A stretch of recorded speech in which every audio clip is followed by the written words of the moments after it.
आप देख रहे हैं एस्ट्रो सूत्रा। नमस्कार दोस्तों। नमस्कार।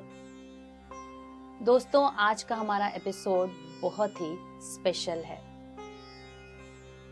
स्पेशल इसलिए है कि आज जिस विषय पे हम बात करने जा रहे हैं हर एक के लिए बहुत जरूरी है, चाहे वो आज किसी भी लेवल पे काम कर रहे हो, चाहे कितने बड़े आदमी हो, क्योंकि जिस विषय पे हम बात करने जा रहे हैं उसके बिना कोई भी सफल नहीं हो सकता। मुझे आशा है कि अब मैं जो मंत्र बोलूंगी उससे आपको बिल्कुल पता चल जाएगा कि आखिर पंडित जी जो हमारे साथ स्टूडियो में मौजूद हैं आज हमें किस विषय पे बताएंगे। गुरु ब्रह्मा गुरु विष्णु गुरु देवो महेश्वरा, गुरु साक्षात परम ब्रह्मा तस्मै श्री गुरुवे नमः। जी हाँ, बिल्कुल सही समझा आपने। हमारे गुरुजन जो बहुत ही पूजनीय हैं, क्योंकि गुरु की उपमा भगवान से की गई है। उनको ब्रह्मा भी माना गया है, उनको विष्णु भी माना गया है और भगवान शंकर भी माना गया है। तो यहाँ पे मेरा आपसे एक थोड़ा पर्सनल क्वेश्चन है कि हमने गुरु की महिमा की बात की कि गुरु का स्थान कितना बड़ा है हर एक के जीवन में। तो मुझे ये आपसे जानना है कि आपके भी तो कोई ना कोई गुरु होंगे। अवश्य। ऐसी इच्छा है मेरी कि आज हम लोग पंडित जी के गुरु जी के बारे में जानें और उसके बाद आपको गुरु पूर्णिमा से संबंधित सारे चीजों के बारे में बताएं। तो पंडित जी बताइए, आपके गुरु जी का क्या नाम है? मेरे पूज्य गुरुदेव भगवान का शुभ नाम श्री श्री 108 स्वामी के अनंताचार्य स्वामी जी महाराज, बेड़ी माधव मंदिर, कीटगंज, प्रयागराज। जी, तो आप कब से उनके शिष्य रहे? नवंबर 2013। तो दोस्तों, मुझे ऐसा लगता है कि ये इतना बड़ा टॉपिक है, तो इस टॉपिक के बारे में अच्छे से जानने से पहले हम पंडित जी से कुछ प्रश्न पूछ लें। तो पंडित जी, मेरा एक प्रश्न है कि आखिर गुरु पूर्णिमा जो है गुरु से संबंधित कैसे? गुरु पूर्णिमा का शुभ पर्व प्रत्येक वर्ष आषाढ़ मास शुक्ल पक्ष की पूर्णिमा तिथि को मनाया जाता है। जी। शनिवार 20 जुलाई 2024 को शाम 5:59 या सीधे 6 बजे मान लीजिए पूर्णिमा तिथि आरंभ हो जाएगी और यह दूसरे दिन 21 जुलाई 2024 दिन रविवार अपराह्न 3:46 यानी 3:46 PM तक पूर्णिमा तिथि रहेगी। तो उदया तिथि या उदय व्यापनी तिथि के सिद्धांत के अनुसार गुरु पूर्णिमा का शुभ महोत्सव इस वर्ष 21 जुलाई 2024 दिन रविवार को पूरे दिन हर्ष और उल्लास के साथ मनाना चाहिए और मैं समझता हूँ सब लोग मनाएंगे। हमारे सनातन धर्म की लोक मान्यताएं हैं कि इस तिथि को महर्षि वेद व्यास जी का अवतरण इस धरा पर हुआ था, इसीलिए इस पूर्णिमा को गुरु पूर्णिमा के साथ साथ व्यास पूर्णिमा भी कहते हैं। जी। अनेकों लोक कथाएं हैं। यह भी एक लोक कथन है कि इसी शुभ तिथि को यानी आषाढ़ शुक्ल पूर्णिमा को भगवान शिव ने सप्त ऋषियों को योग की शिक्षा देना आरंभ किया था। अपने सनातन धर्म के साथ साथ अगर आप बौद्ध धर्म के बारे में भी देखें, भगवान बुद्ध ने भी सारनाथ में अपने प्रथम 5 शिष्यों को ज्ञान देने के लिए इसी तिथि का चयन किया। अच्छा। तो ऐसे अनेकों महान गुरु तुल्य विभूतियों ने इस दिन अपने शिष्यों के साथ हमारे कल्याणार्थ बहुत से शुभ कर्म किए थे और इस वजह से इस तिथि को, इस पूर्णिमा को गुरु पूर्णिमा के नाम से मनाया जाता है। अब बात आती है गुरु पूर्णिमा में गुरुदेव भगवान की। कोई इस धरा पर ऐसा है जो गुरु की महिमा का वर्णन कर सके, लेकिन जो कुछ ज्ञान गुरु जी से ही प्राप्त हुआ है उसके अनुसार मैं कहना चाहूंगा गुरुदेव हैं कौन।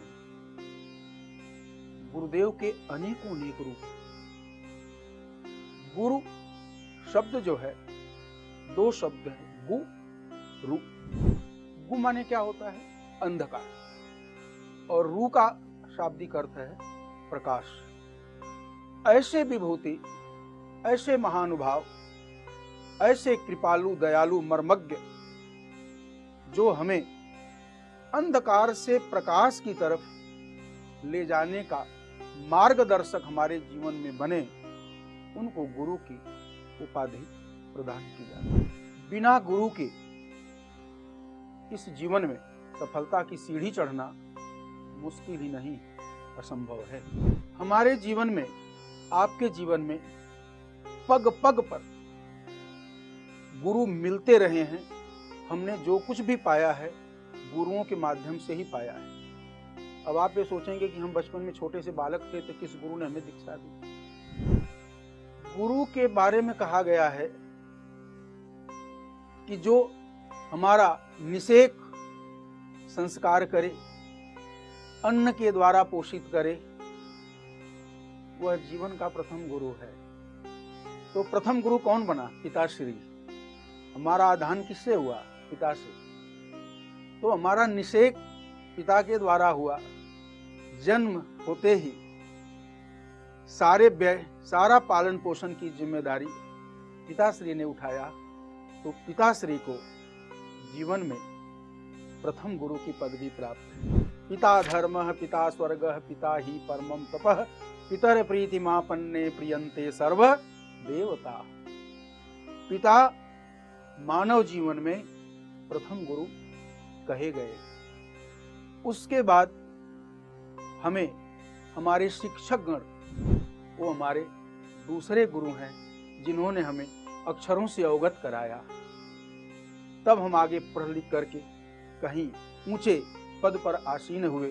लेकिन अक्षरों से अवगत कराने वाले जो हमारे गुरुदेव थे, उन्होंने हमारे जीवन को बनाने की नींव रखी। इसके बाद क्रमशः आगे बढ़ते हुए फिर आध्यात्मिक गुरु का हमारे जीवन में आगमन होता है। और आध्यात्मिक गुरु जो हैं, उनको सर्वाधिक महत्व दिया गया है।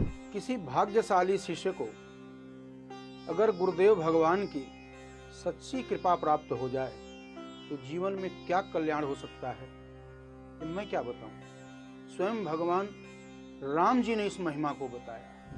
भगवान लंका विजय करके अयोध्या आए, रामराज की स्थापना हुई, सब कुछ सामान्य हुआ।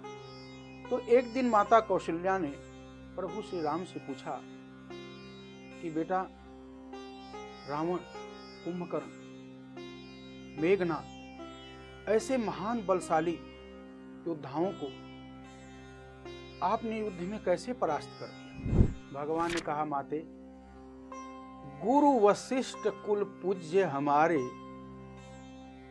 तिनकी कृपा दनुजरण में। मैंने कुछ नहीं किया, मेरा कोई इसमें योगदान नहीं।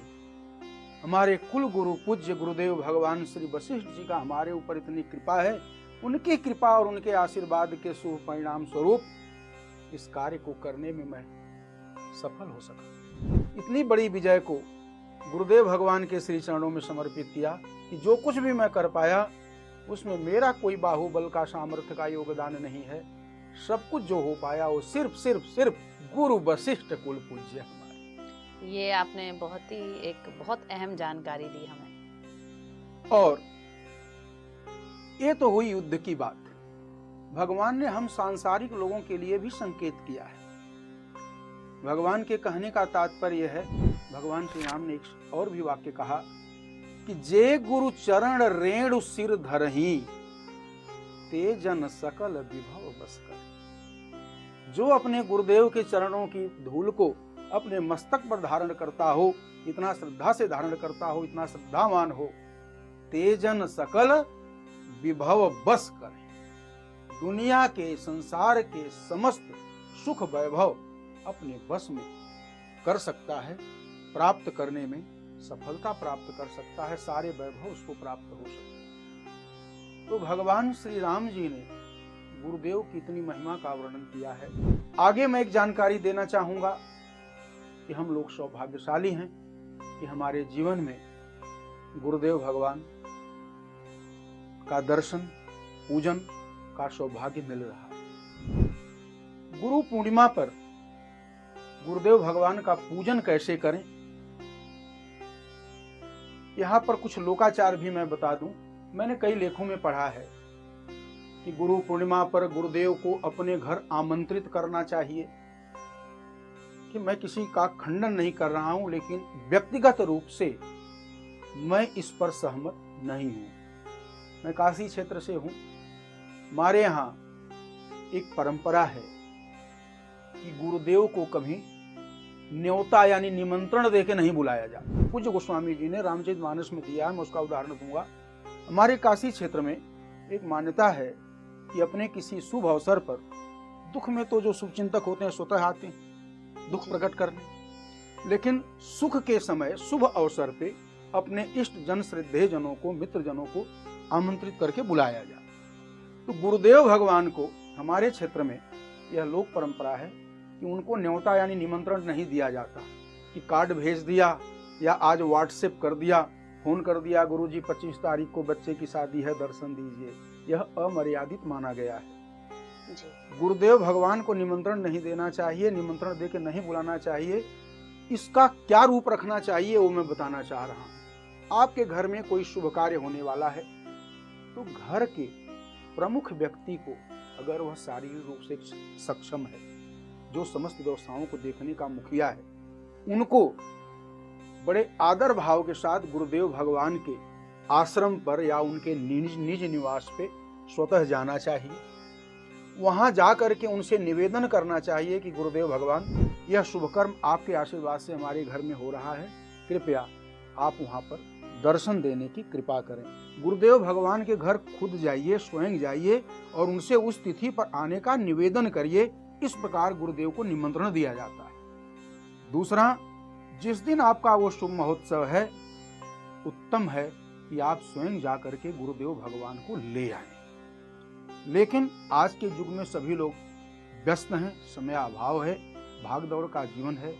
गुरुदेव भगवान भी इस बात को समझते हैं, तो थोड़ा सा उसमें परिवर्तन किया गया है कि उस तिथि पर आप गुरुदेव भगवान को अपने निज निवास आने के लिए यातायात वाहन आदि की स्वयं व्यवस्था करें और उनसे एक दिन पहले निवेदन कर दें कि गुरुजी, हमारे तरफ से आपकी सेवा में यातायात व्यवस्था समर्पित है, आप इसके साथ हमारे दरवाजे पर पधारें।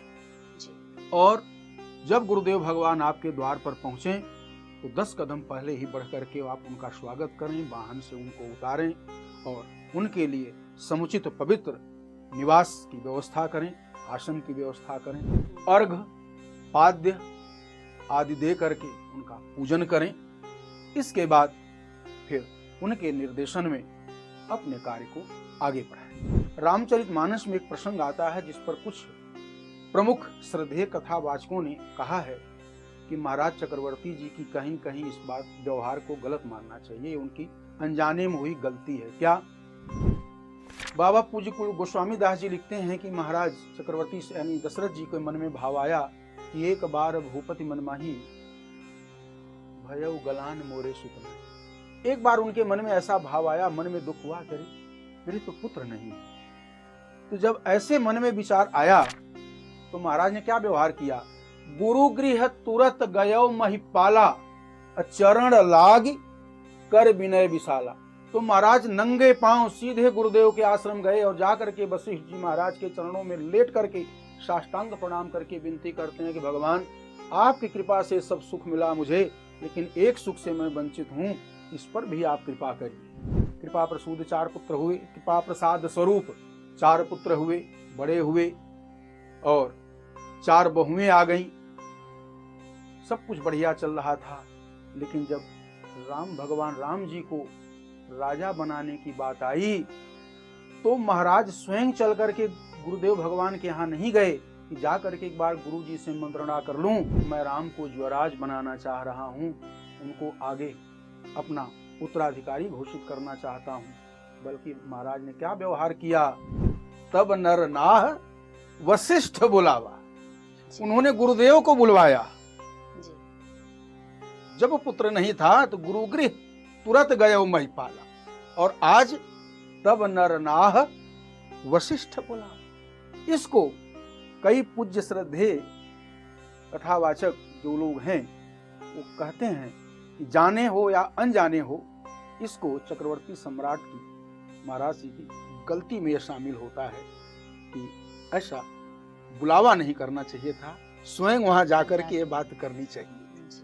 तो रामचरितमानस में भी यह एक प्रमाण मिलता है कि गुरुदेव भगवान को बुलावा नहीं दिया जाता, स्वयं जाकर के उनसे अनुरोध किया जाता है। तो मित्रों, आप सभी लोग अपने अपने गुरुदेव भगवान पर पूरी श्रद्धा के साथ उनके निज निवास, निज अपने गुरुआश्रम जहाँ पर वो विराजमान है, गुरु पूर्णिमा पर वहाँ पर जाइए।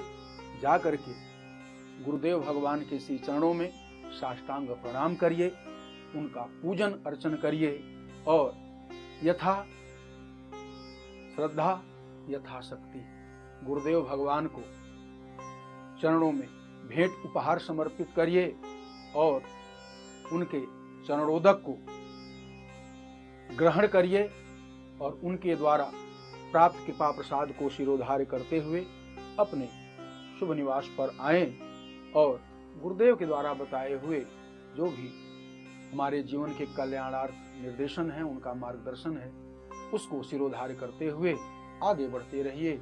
इसी शुभकामना के साथ जय श्रीमन नारायण।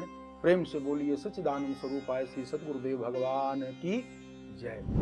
दोस्तों, मंत्रोच्चारण और दोहे सुनकर मेरा तो मन बिल्कुल ऐसा लग रहा है कि पवित्र हो गया, और पंडित जी ने जिस तरीके से उसका उच्चारण किया, मुझे भी कुछ याद आया है, तो मैं चाहती हूँ वो आपको बताऊं। हो सकता है आपने सुना हो, बंदौ गुरु पद पदुम परागा, सुरुचि सुबास सरस अनुरागा, अमिय मूरी में चूरन चारू, समन सकल भव रुच परिवारू। अगर आप ये दोहे सर्च करेंगे तो आपको गुरु वंदना ये आराम से मिलेगी।